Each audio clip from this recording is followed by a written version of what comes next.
Welcome back. You are watching KTN Newsdesk. Many thanks for staying with us.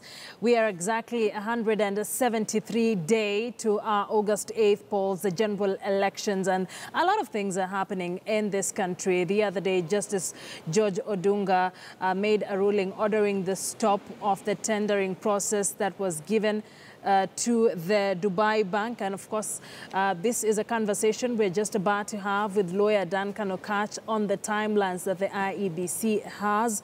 Duncan Okach will also be speaking to us about the doctors' strike, the recent developments. The Court of Appeal has ordered for the release of the 7 officials who will be released anytime from now. So we will be speaking to him on an array of issues.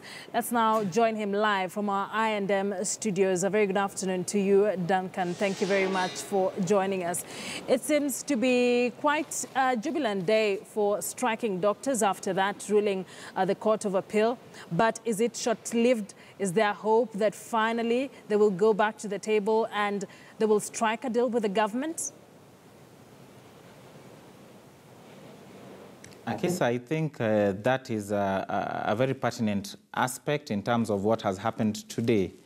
It's jubilation for them today, but you must also note that there's a caveat that has been given by this Court of Appeal, such that they must embark on negotiations, and they still must actually come up with a solution through the negotiating table. And as such, I think that is actually the message that is being sent out by the Court of Appeal. And if you had the judges and even the judges right, they actually indicated that at this particular stage, and this actually came out from the Councils of Governors Advocate, that the fact that there is a new team in terms of the advocates leading this particular talks at this particular stage would actually give it hope that at least for once, in terms of what has been happening, there's hope that they may actually now sit down and on a serious level try to come up with a solution. So you're confident that the LSK and the Kenya National Human Rights Commission, with them spearheading these talks, that there is hope that they would reach a deal with the government? Indeed, Akisa, the worst case scenario was jailing these particular doctors. They've already been jailed, they've seen this particular jail, and as I believe you will see, they'll just come out jubilating. There'll be no regrets on their face, because to them, they actually have a conviction that what they are doing is actually a worthy cause, and they're willing to suffer if that is what it takes. Therefore, the best case scenario is not actually continuing with this particular jailing spree. It does not actually help. It has not seen the doctors go back to work. Neither, in actual sense, it has actually had a negative effect, since even doctors from the private sector have actually decided to join this particular strike.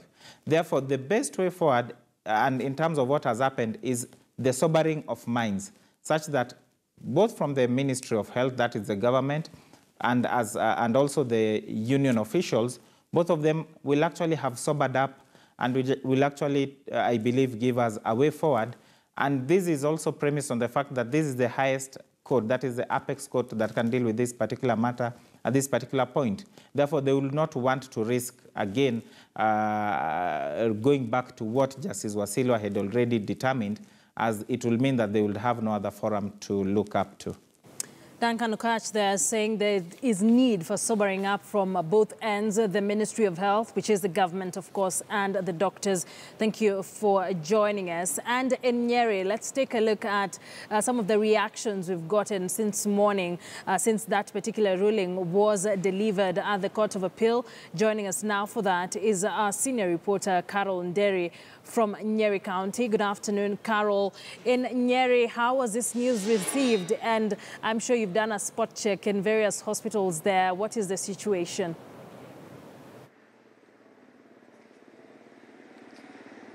Good afternoon to you, Akisa. Yes, we went around Nyeri County earlier on today. We could say that the situation here is relatively calm. I was watching the pictures coming in from Kisumu County where doctors showed their solidarity with fellow doctors. Here in Nyeri County, we tried reaching out to the KMPDU officials. One of them, Dr. Gudigor, an official of KMPDU Nyeri branch, and they told us that a majority of them had traveled to Nairobi from Nyeri to also show their support and solidarity in that way by camping there in Nairobi together with other colleagues and counterparts from different parts of the country. And of course, there's a new turn of events with the Court of Appeal releasing the doctors, but with private hospitals, most of them in other parts of the country, we've seen clinics, private clinics closed. But here in Nyeri County, a spot check revealed that some of these clinics were still in operation, with most of them saying that they are satellite clinics. We're talking about, we went to Karen Hospital, the satellite clinic that is in Nyeri, went to Aga Khan, went to Meridian, and they said that they were still in operation because their satellite clinics, they could only do so if they got orders or directives to do so from Nairobi, that is the headquarters. So most of them said they were together with other doctors in spirit, but they could not close down the clinics just as yet. But they said if there was a vigil, they were going to join that particular vigil, but they said they were together with other doctors. Now, with the new turn of events, of course, the doctors' release, many are hoping now that the talks will be expedited, that the tug of war between the government and the doctors will end. Of course, the Mwananchi residents, just even here in Nyeri, public facilities are still closed. We're talking about the Nyeri County Referral Hospital, and a number of public facilities are still closed. Just to give us his views, we are joined by the majority leader at the Nyeri County Assembly, Duncan Gitwanja. Is also an MCA in charge of Kafaro Ward here in Nyeri County, but he's talking in his capacity as the majority leader at the Nyeri County Assembly. Mheshimiwa, thank you for joining us on KTN. What are your thoughts? At least maybe we could start from the release, the ruling that has just been made by the Court of Appeal. Thank you. I think the Court of Appeal has done well to release the doctors, and it's welcome. I didn't see any need for jailing doctors because there will be no solution, because they are the officials who are going to bargain and negotiate. And I hope now the government will be willing, because now jailing them was not a solution. Hospitals are still closed. The referral hospital in Nyeri cannot work. So we are hoping that there shall be a solution now that the Court of Appeal has ruled that the doctors be released. Okay. Bwana Gitwanja, as a leader of majority of the Nyeri County Assembly, there's been lots of talk regarding, since health was devolved.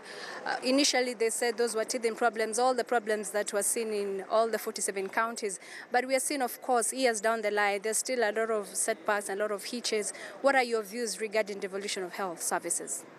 I think we need to sit down and talk and see, did we require devolution to devolve all the hospitals? Because personally, I thought the referral hospitals should have left in the national government, and we could be left with from level 4 hospitals downwards. Because I think referral hospital like Nyeri County, the PGH, which is the referral hospital, the amount of money we are given is too little to do anything. So we thought that this hospital serves the region. Even now, does not serve Nyeri County only. This hospital is in charge of the whole region. So we thought the Constitution was right, yes, but some of these things would have been well thought. And now there's a chance that the government should sit down, the Cabinet Secretary should sit down, the Council of Governors, discuss. Do we really require to devolve the referral hospitals? If no, let's retain the referral hospitals at the national level, and let's devolve from level 4 downwards. Okay. And the doctors are insisting that, of course, it's a mixture of feelings or different views from Kenyans, some supporting the doctors, some supporting the government. They're talking about the CBA. The doctors saying it is not just about their pay, it's not just about their salaries. What do you have to say? I think it all comes down to negotiations. Doctors should come down, negotiate with government. Government should come down, negotiate. Let's remove the egos. Where we say if you don't want this, then we don't want this. So I think doctors should also try not to be so radical, government not be so radical. Let them come to a table and agree. CBA, no CBA, let them agree and come to a negotiation. Because the public is complaining health services are down up to now. All right, thank you very much. Duncan Gitwanja, leader of majority at the Nyeri County Assembly, saying, of course, that the two sides should stop being strong-headed or radical, just to calm down, spirit of compromise for the sake of the Mwananchi, the resident, not just in Nyeri County, but every person in the country. Back to you, Akisa. Carol, thank you very much for that update. Our senior reporter, Carol Nderi, there joining us from Nyeri. Let's now stay with the IEBC and the recent High Court decision that has many worried about whether the IEBC will be in a position to conduct the August 8th general election. The ruling annulled a 2.5 billion shilling tender to Dubai firm. Many analysts say the ruling by the High Court on the ballots tender may have toppled the IEBC's roadmap to the elections date, with the IEBC saying it has filed a notice in court to appeal the verdict. The case against the award of the ballots contract to Dubai Al Guhair had been filed by the opposition coalition on the basis that the action was contrary to the Election Laws Amendment Act.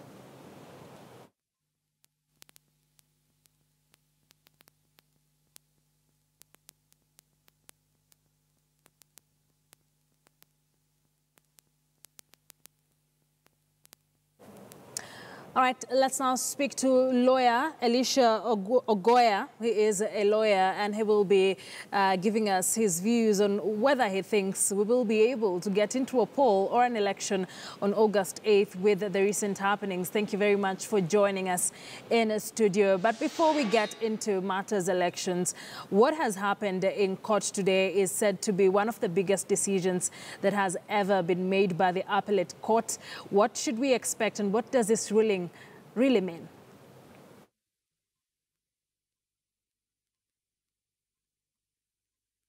Yes, of course, the court has adopted consent by the parties, so to speak, to give the doctors a temporary reprieve and get them from the prison walls, which is as it should be if you sought my opinion on that.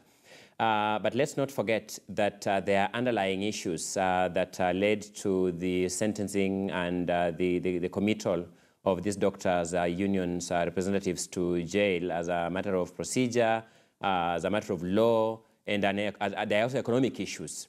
And what the court, in my view, has done is to say this, that look, we as the court deal with legalities and legalities of situations, but the substance of what the doctors are clamoring for and the Council of Governors is speaking and the national government is saying is an economic question. So the court has said that, so to speak, let us take this matter back to the economic platform where both parties would meet and vent out and possibly hammer out a compromise, with the expected net effect being resumption of health services to the Kenyan public. So bottom line is that's what the court engaged with today. I'm glad, speaking for myself as a legal practitioner, that advocates for the parties advised their parties well that the logical thing here was to possibly hammer out a compromise that would lessen the tensions, lessen the situation, so that parties can negotiate freely and hopefully come up with a lasting solution to the question.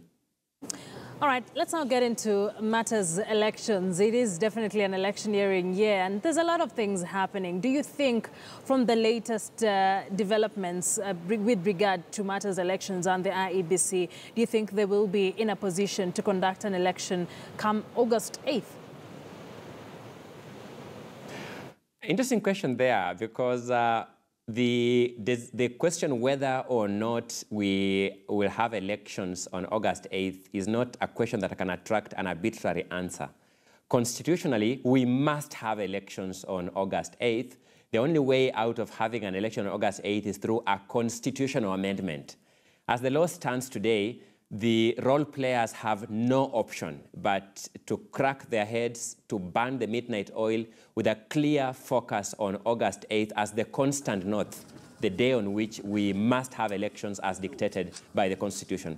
As a lawyer who understands consequences of court orders, is that this decision is obviously going to have an impact on the planning for those elections.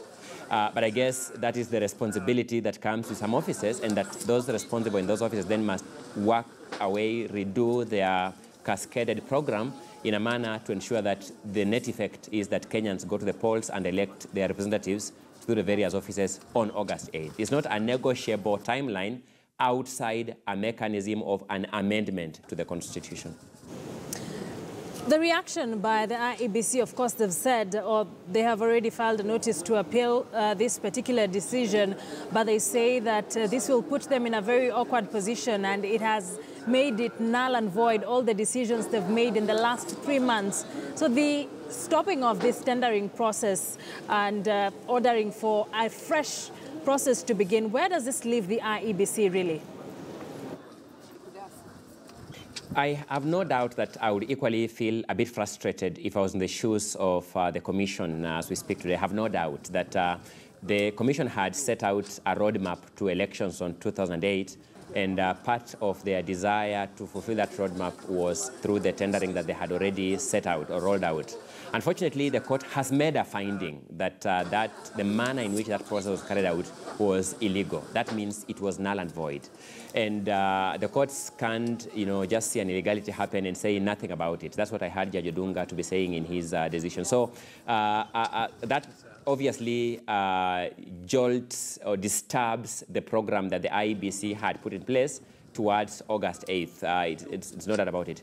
The IEBC to go to the Court of Appeal is a logical option available. I have said elsewhere, and I repeat here, that if one is dissatisfied by a decision of the court, the options available in law are fairly limited. You either go back to the same court to get that decision reviewed if you fall within the framework of the principles of review, or you go to a higher court and appeal and seek the setting aside of such an order, which is what I hear the IEBC to have done by filing the instrument, the notice of appeal. Unfortunately, that order remains in force unless and until it's set aside. And therefore, that means that even as the IEBC goes to the Court of Appeal, it must begin working on programs of the worst case scenario. Assuming that they don't win the appeal, what do? They must rework out their program to ensure that the debt that is cast in the most holy legal instrument in the land, that is the Constitution, is the final debt, that elections will be held on that debt, barring any amendment to the Constitution to interfere with that debt one way or the other. Thank you very much, lawyer Elisha Ongoya there joining us live from our city center studios. And it's quite a very tricky time for the IEBC as they rush to ensure that it's all systems go as we head into the August 8th polls. But let's now shift gears to matters education, and Kenyans with questionable university degrees are currently sitting on the edge as their certificates could be recalled if discovered they did not fulfill standard requirement. The Commission for University Education is set to release results of an audit it carried out on academic papers universities have been awarding to ensure quality. Education Cabinet Secretary Fred Matiang'i ordered the audit after it emerged that some universities may have awarded degrees to undeserving individuals, either because they were admitted into the programs without the required minimum qualifications or they failed to attend required lectures, and universities that issued these degrees will also be punished for not observing the strict quality controls set out by the Commission for University Education. There are indications that results of the audit will be released tomorrow at the Kenya Institute of Curriculum Development.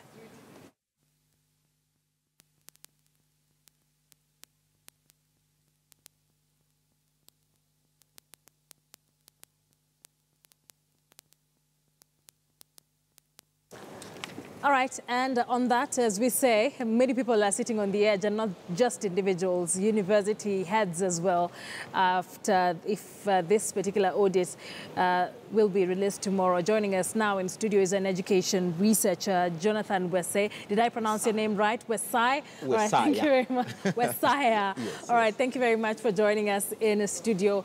There's a lot of panic, I should say, for this audit, but given whichever way this audit would go, what would this mean for our education system and for universities at large? It just means that we're getting into a space where Kenyans are going to begin getting value for money. If you look at it, within the 10 years the former President Kibaki was in power, he gave charters to over 30 universities. We now have universities that are sitting on top of bars, on top of supermarkets, all over. Every village has a university. That is not what university education is all about. A university is an institution for higher learning. You should aspire to join a university. It should not be an institution that is at the back door. It's obvious. You will join the university. So we are getting into a space where some of the recommendations that have been made in the education sector are being picked up by the Cabinet Secretary for implementation. And one of them is the quality of education offered in any institution of higher learning. And if you look at his letter to the Commission for University Education on what the audit should entail, one of the critical things is the number of students admitted into the university, their qualifications, at the point of admission, but he also seeks to get the record of that student as they go through the process. So you must, if you are admitted in 2015, have you been attending lectures? Have you paid your fees? What is the threshold before you graduate? What marks do you need to obtain in the units you are studying? So it's an interesting thing. But then the second thing was on the number of professors each university has. We noticed, I think he cracked the whip first on Kisi University.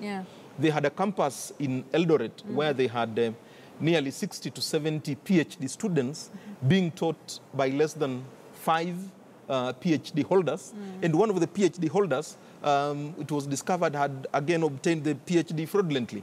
So we're in for interesting times. Well, they say that individuals will suffer, but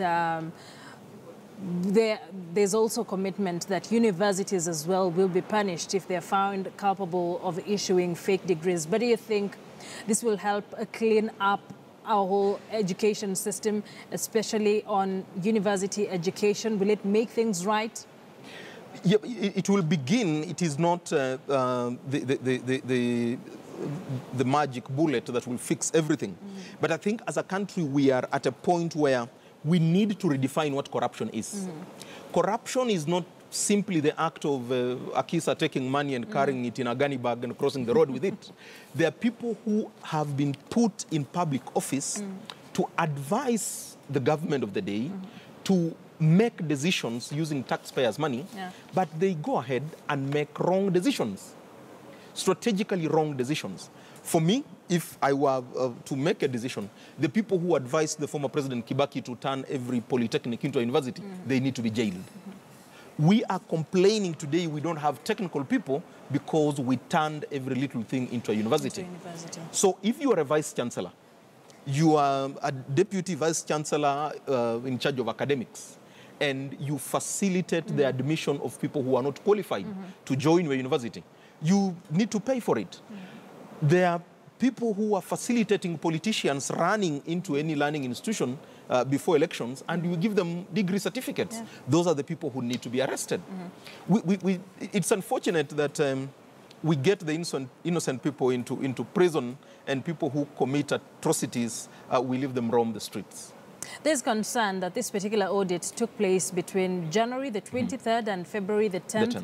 Was this enough time, or we're just doing things to finish? Because it's about 2 or 3 weeks. Is this enough time to carry out an audit on all the public universities, or how was this done? You know, what we are obtaining from the media and the communications office at the Ministry of Education is the directive that the Commission for University Education gives the Cabinet Secretary a report, and the report must be ready within this window. What we need the Kenyans to understand is that the Commission for Higher Education is an institution established by an Act of Parliament, and it operates every day. What the Cabinet Secretary asked them is to pull everything together. Now, one thing is going to emerge. If they were not working, their report is going to have gaps. And that is where the Cabinet Secretary then has the liberty to crack the whip. So after the release of this particular audit, what are some of the sins we expect to see? Because I understand even holders of honorary degrees, if the procedure was not followed, it will be revoked. Yep, and it is, it's a good thing for the sector, because these are degrees that people are awarded on merit. So if you obtain yours through false pretense, through a fraudulent process, it needs to be stripped. But interestingly, the Cabinet Secretary has also, mentioned that the Commission for University Education needs to work closely with the Independent and Boundaries Commission, so that the politicians who've been buying their degrees and going to vie are not allowed to run for political office. So we're going to see some changes, and the politicians are likely going to start running to court so that they stop or bar such interference. But it is a beginning. Remember, we have the university lecturers on strike today because of not only salaries, but also working conditions. If you look at nearly 40 to 50% of all admissions in universities are for arts subjects and education.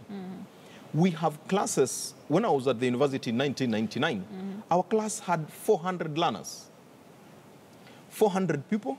The lecturer does not have a public address system. So you are operating as if you are in a marketplace. So it is difficult. They are working under distressing I'm assuming conditions. the numbers are higher now. So the numbers are higher now. The facilities have not changed. So what this means for us to get this value, the government must also begin by investing more in higher education, paying our lecturers well, because we are losing quite a number of lecturers, and specifically to South Africa. South Africa and universities have a way of tapping the very best from Kenya. They offer them scholarship for masters. They go there and they remain. They take their masters and PhD. Yeah. So they come home for Christmas. It's very unfortunate for us. But Jonathan, thank you very much for coming in and helping us understand some of the implications that universities and individuals will be looking at after that audit is released tomorrow. Jonathan Wesaya is